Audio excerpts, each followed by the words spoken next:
Salut à tous, c'est Canarino, on se retrouve pour une nouvelle vidéo. Donc je vais faire un petit suivi d'élevage, comme d'habitude, pour vous montrer un peu l'avancement des choses. Donc voilà, on va commencer là chez les exotiques. Alors là, on a le mâle mono du Japon qui est là, avec la petite femelle Kioni, qui ont le bébé mandarin. J'essaie de vous le montrer. Je sais pas si on va voir grand chose.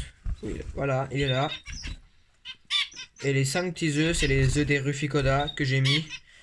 Parce que même si elle a le bébé, je me suis dit peut-être qu'elle les couvra, puis elle les couvre, donc on verra, voilà. Et le petit a bien grandi, donc voilà.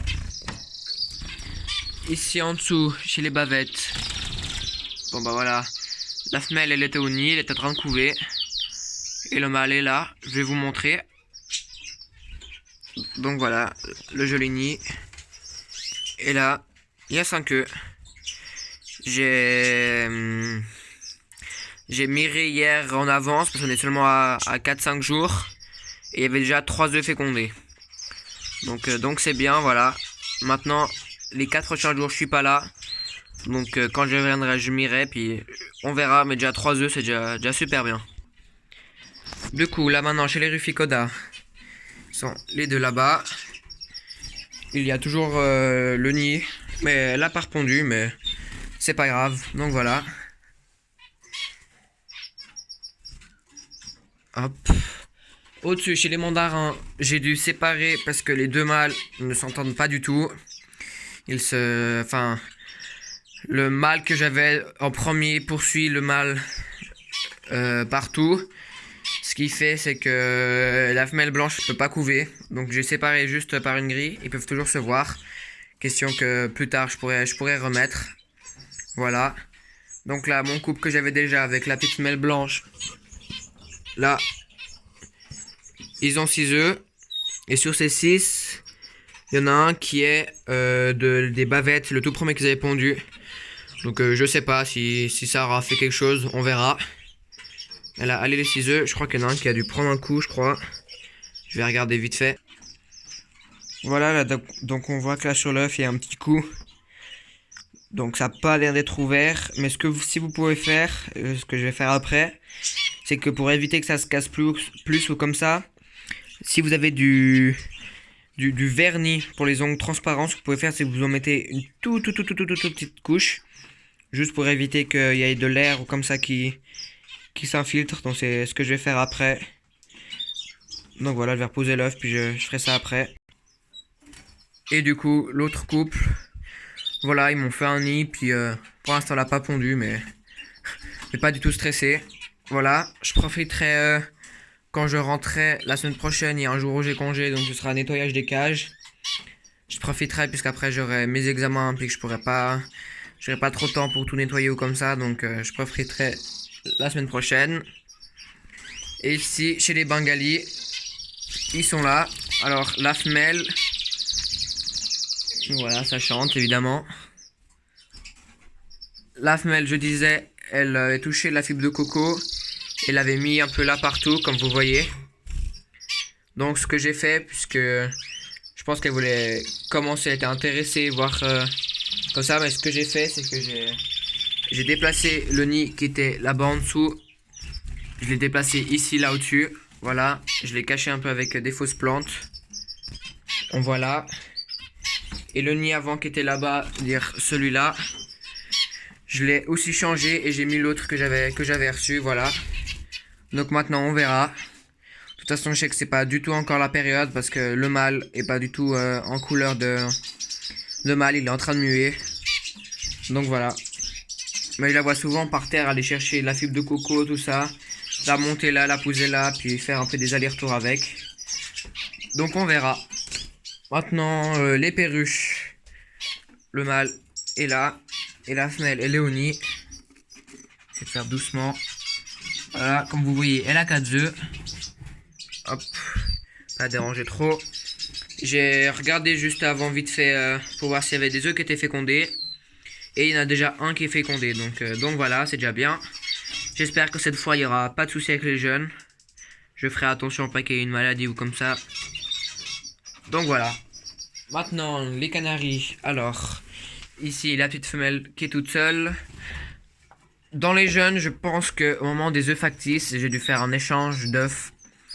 J'ai dû me tromper de nid et d'œufs. Parce que maintenant, dans le nid, je me retrouve avec un petit panaché et deux petits jaunes. Je vais vous montrer ça. Donc voilà, je me trouve avec deux petits jaunes et une sorte de petit panaché derrière, qu'on voit là, de ce côté, qui est un peu blanc. Donc voilà, je pense que j'ai dû faire... il doit avoir un problème au niveau des œufs dans les œufs factices, mais bon. C'est pas grave, ça change pas, je donne pas de colorant, donc voilà. Ensuite ici, chez le mâle jaune blanc et la femelle blanche, elle est au nid. J'ai fait une bêtise. J'ai fait tomber les œufs qu'elle avait pondus. J'ai réussi à en sauver un qui était pas cassé. Je sais pas comment j'ai fait pour pas qu'il soit cassé. Du coup, je l'ai monté chez les arlequins portugais là-bas en haut. Je vais vous montrer après, mais j'avais 3 œufs fécondés et un blanc et bah j'ai réussi à en sauver qu'un malheureusement. Mais c'est des choses qui arrivent. Donc puisque elle a pas eu le temps de faire ce qu'il fallait, je lui laisse faire une dernière fois en essayant de pas trop la fatiguer. Et du coup, bah non, j'ai 2 œufs. Voilà, je fais pas la méthode des œufs factices puisque c'est la dernière fois. Je laisse faire et puis si c'est pas fécondé, bah ma foi j'arrêterai. Voilà. C'est une très très bonne maman. Je pense que je vais la garder pour l'année prochaine. Je suis pas encore sûr. Mais avec le mâle, attendez, la mise au point qui veut pas se faire. Mais le mâle, je sais pas encore parce que des mâles jaunes ou comme ça ou blancs, je voudrais peut-être faire prendre un couple de blanc la prochaine fois. Donc voilà, je verrai. Maintenant, au-dessus, la petite femelle verte, bah, je l'ai repassée avec son mâle lizard parce que les œufs qu'elle avait, c'était tout blanc. Sauf que je sais pas pourquoi, elle m'a détruit totalement le nid. Et elle me met plus rien dedans. Donc voilà, je sais pas, je pense que c'est fini pour cette année, donc voilà. Je réessaye une dernière fois, on verra, mais je pense que c'est fini. Donc voilà. Maintenant ici, chez la petite femelle rouge et puis le mâle un peu brun ou comme ça, je sais toujours pas. Là aussi, elle avait les œufs, mais tout était blanc. Mais puisque c'était pas encore la 3e tournée qu'ils ont fait, enfin, il y a elle m'a déjà fait 3 pontes, mais il y a des petits que j'ai mis sous quelqu'un d'autre. Je vais laisser refaire. Donc voilà, il y a le nid. Pour l'instant, toujours rien, mais pour elle aussi, ce sera la dernière.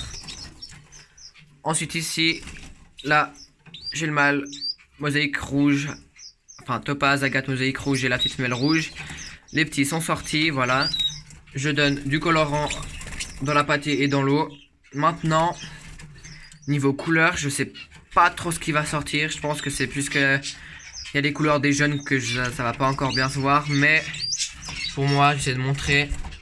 Normalement, je pense qu'ils devraient sortir comme le mâle, mais ils ont pas l'air d'avoir la couleur du mâle en fait, c'est ça. Parce que celui qui est devant, peut-être que oui, mais voilà, ceux qui étaient derrière, qui sont passés de l'autre côté, voilà.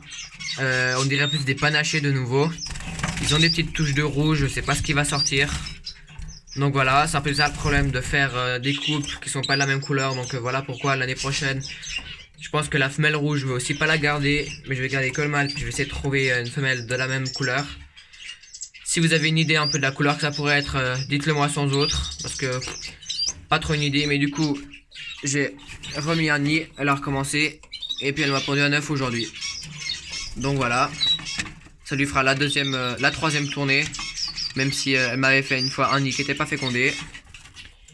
Et là, bonne nouvelle, chez les arlequins portugais, il y avait les 15 œufs à eux, plus suite de la femelle blanche que j'avais fait tomber. Ah, voilà, il reste un œuf, le petit blanc est né hier, et j'ai 3 arlequins portugais qui sont, non 4 normalement, il devrait en avoir un 4e. Je sais pas l'autre où il est. Quoique. Ah non, c'est juste, voilà, les 4. Voilà, on voit bien le petit blanc qui est plus grand. 2 clairs à droite et un qui est plus foncé à gauche. Je sais pas, on verra ce que ça donnera, mais un qui est plus foncé. Et normalement, l'autre œuf devrait bientôt éclore. Il devrait peut-être éclore demain. Donc voilà. Donc je suis content, c'est leur 2e jeune, voilà. Voilà, ils viennent voir ce qui se passe. Et tiens, je te redonne tes petits. Hop. Donc là, je suis content. Et là, les tarans, toujours là. Voilà. Pas encore trouvé quelqu'un qui voudrait les acheter. Donc voilà. Mais sinon, je suis super content. Voilà. Tout se passe bien. Partout. Ça avance aussi. Les canaris, ça finit gentiment. Donc voilà.